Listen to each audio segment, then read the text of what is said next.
जय श्री कृष्ण दोस्तों। हर हर महादेव। कैसे हैं आप सब? स्वस्थ और सुरक्षित होंगे।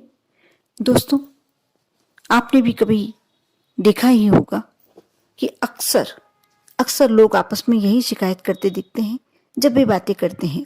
किसी व्यक्ति से आप बहुत दिनों बाद भी मिलते हैं तो कुछ देर बाद वो अपनी इन्हीं बातों पर आ जाता है कि उनका भाग्य ही खराब चल रहा है। वह बहुत मेहनत करते हैं, कोई बुरा कार्य भी नहीं करते, बुरा कर्म भी नहीं करते, फिर भी उनकी किस्मत उनका साथ नहीं दे रही, उनका भाग्य उनका साथ नहीं दे रहा। इस तरह की परेशानी लोगों के साथ आती रहती है और आपस में वो एक दूसरे से शेयर करते रहते हैं कि हमारा तो भाग्य हमारा साथ नहीं दे रहा।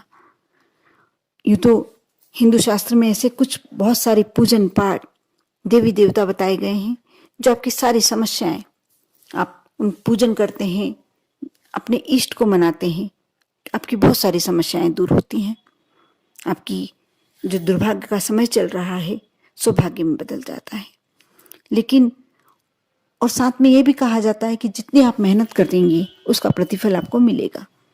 लेकिन कई बार हमें मेहनत का प्रतिफल भी नहीं मिलता और हम अपने इष्ट की पूरी पूजा करते हैं विधि विधान से, फिर भी हमें उसका इतना अनुकूल परिणाम नहीं मिलता। कुछ ऐसे उपाय हैं जिन्हें कर कर आप अपनी जिंदगी के जो समय, कठिन समय चल रहा है, उसको बदल सकते हैं, उसमें परिवर्तन ला सकते हैं। दोस्तों, मैंने अपने चैनल पे बहुत सारे ऐसे वीडियो डाल के रखे हैं जिसमें ऐसे उपाय बताए गए हैं जिन्हें आप कर लेते हैं तो जो आपका बुरा समय चल रहा है, कठिन समय चल रहा है, वह भी बदल जाता है। आप आवश्यकता है आपको तो आप उन वीडियो को निकाल के देख सकते हैं। नहीं तो आज मैं अपनी इस वीडियो के माध्यम से ऐसा उपाय बताने जा रही हूँ जिसके लिए आपको कुछ भी वस्तु की आवश्यकता नहीं, कुछ भी चीज की आवश्यकता नहीं है, ना पूजन, ना पाठ, ना कुछ भी नहीं, मंत्र भी नहीं। बस एक आसान सा उपाय है जो आपको सुबह उठते से ही बिस्तर पर बैठे बैठे ही करना है। आप जानते ही होंगे, जैसे कहा जाता है कि सुबह जब आप उठते हैं सबसे पहले अपने हथेली के दर्शन करना चाहिए, दोनों हथेलियों को मिला के उनके दर्शन करना चाहिए, क्योंकि उसी में सरस्वती विराजती है, उसी में गोपाल विराजते हैं और उसी में माँ लक्ष्मी विराजती हैं। आप जब सुबह उनके दर्शन करते हैं तो ये मानकर चलिए कि उनकी कृपा पूरे दिन आपके साथ रहती है, पूरा आशीर्वाद आपके साथ पूरे दिन आपके साथ रहता है। ऐसा ही एक उपाय बताने जा रही हूँ। इससे पहले आप इस वीडियो को लाइक करें और यदि आप इस चैनल पर नए हैं, मेरी आवाज़ पहली बार सुन रहे हैं, तो सब्सक्राइब अवश्य कर लें, क्योंकि बहुत सारी ऐसी जानकारियाँ, बहुत सारी ऐसी बातें जो आपके लिए बहुत ज़रूरी हैं इसी चैनल के माध्यम से बताई जाती हैं। यदि आपके रिश्तेदार, आपके दोस्त ऐसे वीडियो में इंटरेस्टेड हैं तो उनके साथ अवश्य शेयर, ज़्यादा से ज़्यादा मात्रा में, क्योंकि अच्छी बातें, किसी के काम की बातें, किसी की भलाई के लिए बातें हमेशा ज़्यादा से ज़्यादा शेयर करना चाहिए, क्योंकि जिसका भी भला होता है वो कहीं ना कहीं आपको दुआएं ही देगा। बद्दुआ देने का तो काम हो ही नहीं सकता, इसलिए अवश्य शेयर करें। दोस्तों, अब मैं उपाय बताने जा रही हूँ।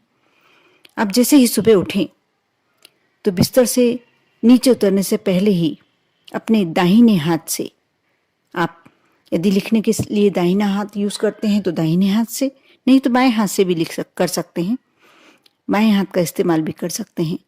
आप अपने बाएं हाथ पर, जैसे दाएं हाथ से लिख रहे हैं तो बाएं हाथ पर, बाएं हाथ से लिख रहे हैं तो दाएं हाथ पर,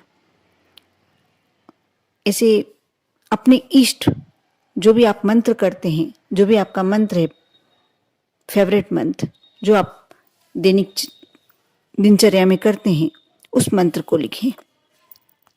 जैसे दोस्तों, आप यदि कृष्ण जी को अपना इष्ट मानते हैं तो श्री कृष्ण का बीज मंत्र अपने हाथ पर लिखें। यदि आप भोलेनाथ, शिव जी को मानते हैं तो उनका मंत्र लिखें।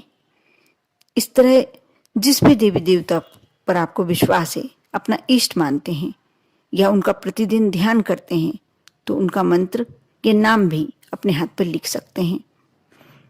आपको ऐसा करते समय किसी पेन या पेंसिल का इस्तेमाल नहीं करना, बल्कि अपने हाथ की अंगुलियों से केवल प्रतीकात्मक तरीके से अपने दूसरे हाथ पर एक हाथ से मंत्र को लिखना है, जैसे सिर्फ अपनी उंगलियां चलाना है।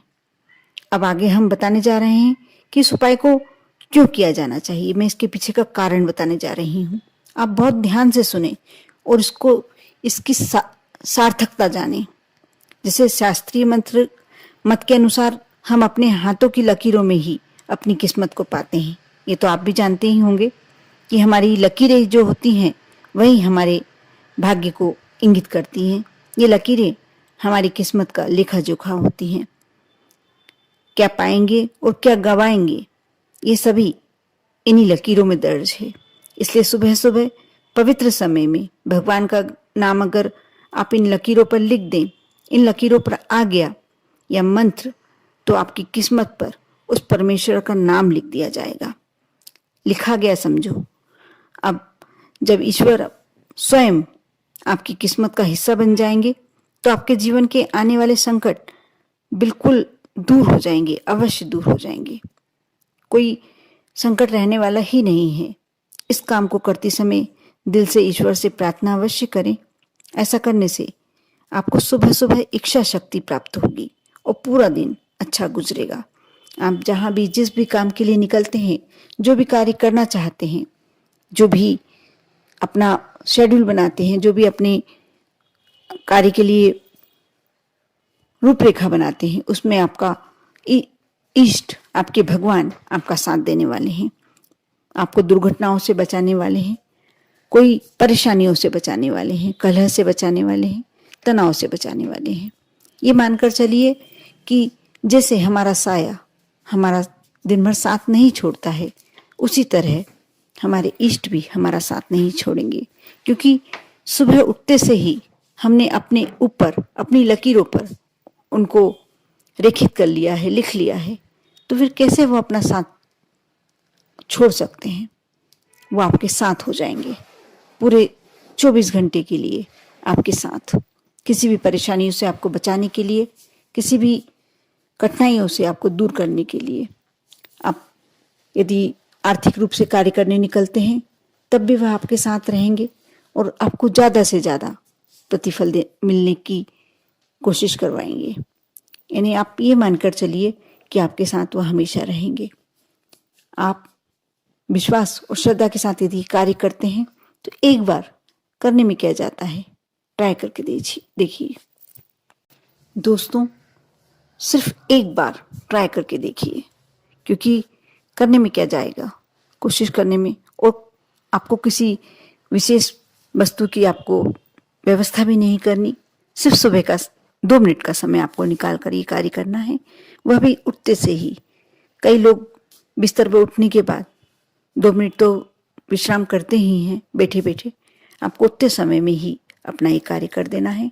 अपने इष्ट को याद करना है, अपने हाथ से बिना पेन पेंसिल के एक हाथ से दूसरे हाथ पर उनका मंत्र या नाम लिखना है। आप पूरे दिन के लिए उनको अपने साथ रख लीजिए। इस प्रकार आप पर और आपके पूरे परिवार पर आपकी इष्ट की कृपा हमेशा बनी रहे। ओम नमः शिवाय।